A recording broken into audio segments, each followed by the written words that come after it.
الصوم لله يجزي كيف شاء به. نحمده ونصلي على رسوله الكريم اما بعد بسم اللہ الرحمن الرحیم. معزز خواتین و حضرات، السلام علیکم ورحمۃ اللہ وبرکاتہ.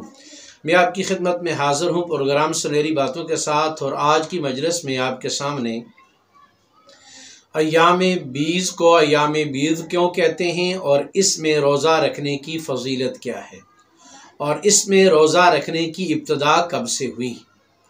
پہلی بات تو یہ کہ ایام یوم کی جمع ہے، اس کا معنی ہے دن، اور بیز اس کا معنی ہے سفید. ایام بیز کہتے ہیں چاند کی 13، 14 اور 15ویں رات کو. چونکہ چاند کی 13ویں، 14ویں اور 15ویں رات کو ساری رات چاند ہوتا ہے، یہ رات چاند کی وجہ سے ساری روشن ہوتی ہے، اس لیے ان دنوں کو ایام بیز کہتے ہیں.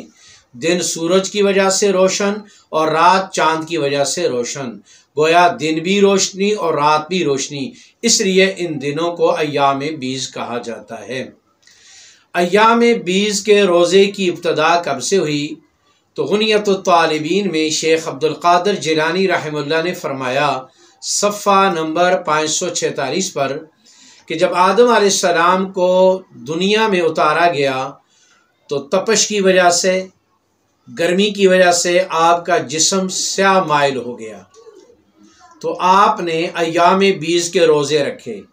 پہلا روزہ رکھا تو آپ کا جسم کا کچھ حصہ سفید ہو گیا، دوسرا روزہ رکھا تو آپ کے جسم کا زیادہ حصہ سفید ہو گیا، جب تیسرا روزہ رکھا تو جسم کا سارا جسم ان کا سفید ہو گیا.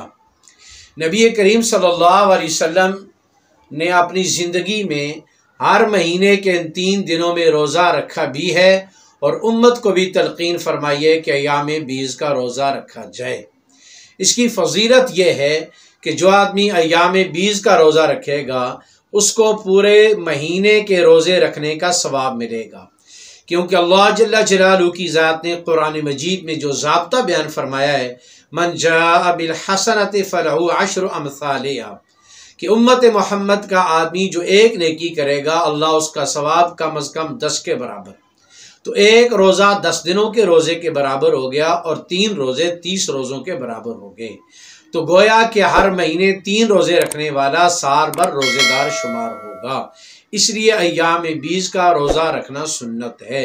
اللہ جل جلالہ کی ذات ہمیں ہر سنت کو اپنا کر اس پر عمل کی توفیق نصیب فرمائے، اور اللہ رب العزت کی ذات روز محشر ہمیں رسول پاک کی شفاعت نصیب فرمائے.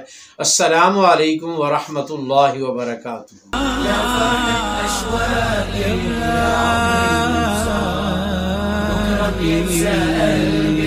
كل أيام الصالحة